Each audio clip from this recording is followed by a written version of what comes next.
Ukraine पर रूस के हमले आज शुक्रवार को दूसरे दिन भी जारी हैं। यूक्रेन की राजधानी कीव में सुबह 7 बड़े धमाके हुए। धमाके की दहशत से लोग घरों, सबवे और अंडरग्राउंड शेल्टर में छिप गए। खाने पीने की चीजों को लेकर रोजाना काम आने वाली चीजों की कमी महसूस की जा रही है। वहीं युद्ध के बीच रूस के राष्ट्रपति पुतिन ने पहली बार देश के नाम संबोधन दिया। पुतिन ने कहा कि हमारी स्ट्रेटेजी बिल्कुल साफ है और इरादे भी। हम यूक्रेन पर कब्जा नहीं करना चाहते, इसलिए यूक्रेन की फौज को चाहिए कि वो फौरन सरेंडर करे। यूक्रेन के तमाम लोगों को वहां की सरकार ने बंधक बना लिया है। साथ ही कहा कि वोलोदिमीर ज़ेलेंस्की की सरकार ड्रग एडिक्ट और नाजियों का गिरोह है। वहीं मीडिया रिपोर्ट्स के मुताबिक ब्लैक सी में रूस ने रोमानिया के एक शिप पर मिसाइल हमला किया, इसमें आग लग गई। यह बेहद अहम खबर है। दरअसल रोमानिया नाटो का मेंबर है और नाटो अब तक रूस के खिलाफ जंग में इसलिए नहीं कूदा क्योंकि उनका मानना है कि यूक्रेन नाटो का मेंबर नहीं है, इसलिए हम इसकी सीधी सैन्य मदद नहीं कर सकते। इसका मतलब यह है कि अब अमेरिका इस युद्ध में कूद सकता है, क्योंकि उनका साफ कहना था कि अगर किसी नाटो मेंबर पर हमला होता है तो वो कार्रवाई करने में वक्त नहीं लगाएगा। यूक्रेन के राष्ट्रपति ने दावा किया है कि रूस की सेना यूक्रेन की राजधानी कीव में दाखिल हो गई है। हालांकि रूस की सेना राजधानी से 32 किलोमीटर दूर है। रूस की सेना को रोकने के लिए यूक्रेन की सेना ने 3 पुल उड़ा दिए।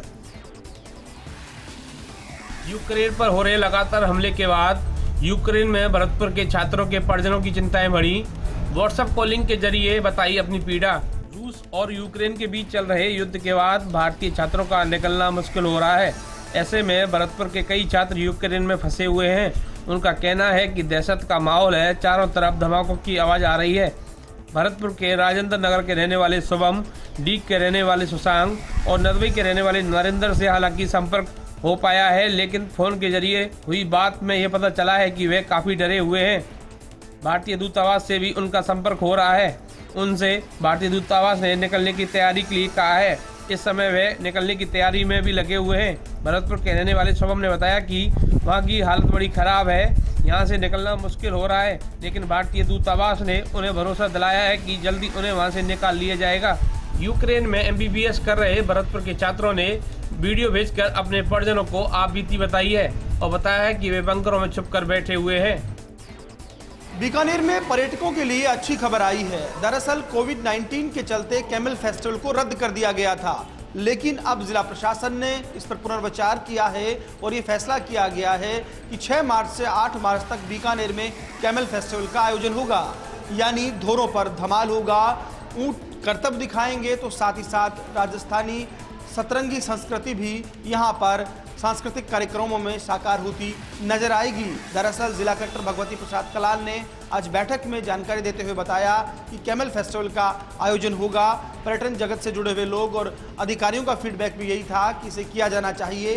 पिछले दिनों संभागीय आयुक्त नीरज के पवन ने भी ये बात कही थी। इसी के मद्देनजर आज कलेक्टर भगवती प्रसाद कलाल ने डेट्स फाइनल कर दी हैं, यानी 6 मार्च से लेकर 8 मार्च तक बीकानेर में सैलानियों के लिए एक तरह से कहा जा सकता है बेहतर खबर आई है।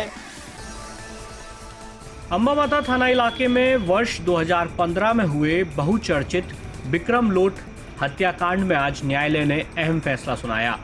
न्यायालय ने इस पूरे मामले में 7 आरोपियों में से 5 को उम्र कैद की सजा सुनाई। दरअसल इस मामले के 2 आरोपियों की पूर्व में मौत हो चुकी है। उदयपुर न्यायालय ने आज एक अहम फैसला सुनाते हुए बहुचर्चित विक्रम लोट हत्याकांड के 7 में से 5 आरोपियों को उम्र कैद की सजा सुनाई। 2 आरोपियों की इस पूरे मामले की ट्रायल के दौरान मौत हो चुकी है।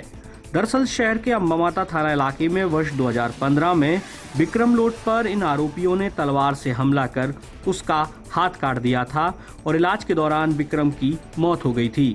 इसके बाद पूरे मामले में पुलिस ने त्वरित कार्रवाई करते हुए आरोपियों को गिरफ्तार किया था। आज न्यायालय ने इन सभी 5 आरोपियों को उम्र कैद की सजा सुनाई है। एडीजी संख्या 4 द्वारा सुनाए गए इस फैसले का विक्रम लोट के परिवारजनों ने स्वागत किया और इसे न्याय की जीत बताया। भीलवाड़ा में लगातार अपराध की घटनाएं बढ़ती जा रही है और खास तौर से संगठित होकर हमले करने की वारदातें जिस तरह से सामने आ रही है, इससे भय का माहौल व्याप्त होता जा रहा है और एक बार फिर कानून के जो रखवाले हैं उनकी जो कार्यशैली उस पर सवालिया निशान खड़े हो रहे हैं।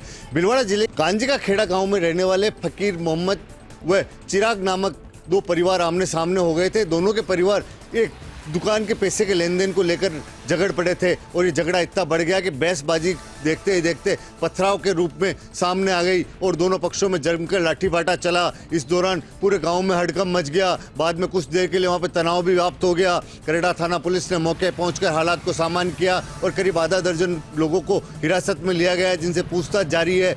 गौरतलब है कि एक पखवाड़े में जहां पूर्व में भीलवाड़ा शहर में पटरी पार के सेक्टर में एक किसान वाटिका नामक बार पर जिस तरह से फायरिंग हुई, उसके अपराधी भी अभी तक पुलिस की गिरफ्त से दूर हैं। वहीं गत दिनों जिस तरह से बजरी माफिया ने एक किसान पर हमला कर दिया था अकोला बड़लियास थाना क्षेत्र में, उसमें भी अभी तक पुलिस ने कोई ठोस कार्रवाई नहीं की है। इसी तरह से मामले लगातार बढ़ते जा रहे हैं। गत दिनों कोतवाली थाना क्षेत्र में शास्त्री नगर में एक डेयरी संचालक पर कुछ लोगों ने जानलेवा हमला कर दिया था। इस मामले में भी करीब 15 से 16 लोग नामजद थे, मगर अभी तक केवल 3 लोग ही पकड़े गए हैं।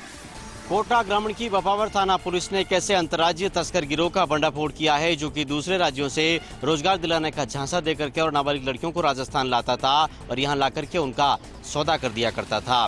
बपावर पुलिस ने आज कस्बे के भूलभुलैया चौराहे से झाड़ग्राम बंगाल निवासी तस्कर शंकर पात्रा को गिरफ्तार किया है। पात्रा उड़ीसा से एक नाबालिग को बेला फुसला करके बीते दिनों राजस्थान लाया था और यहाँ लाकर उन्होंने नयापुरा थाना बपावर निवासी कुंज बिहारी मालव का नाबालिग का सौदा कर दिया था। कुंज बिहारी मालव ने गले में जबरन माला डाल करके किशोरी से शादी कर ली, लेकिन करीब एक हफ्ते बाद 17 फरवरी को किशोरी किसी तरह से कुंज बिहारी के घर से भाग करके और थाने पहुंचने में कामयाब हो गई। इस पूरे मामले में दलाल और कुंज बिहारी को बपावर पुलिस पहले ही गिरफ्तार कर चुकी थी और आज तस्कर शंकर पात्रा भी पुलिस के हत्थे चढ़ गया है। पता चला है कि इससे पहले जमशेदपुर झारखंड में भी इस पात्रा ने 4 लड़कियों का सौदा किया था, जिस मामले में उसकी गिरफ्तारी भी हुई थी। असल में इस गैंग के लोग आधार कार्ड से छेड़छाड़ करते थे और नाबालिग की उम्र को बालिग बता दिया करते थे। पता चला है कि इस पूरे मामले में पहले भी इन लोगों पर कई तरह के मुकदमे दर्ज हैं और ये लोग सुंदरता के हिसाब से लड़कियों का 50,000 से लेकर के और 3 लाख तक में सौदा कर दिया करते थे। बहरहाल पुलिस पता कर रही है कि हाड़ौती अंचल में क्या और भी ऐसे दूसरे राज्यों की नाबालिगों का सौदा हुआ है क्या।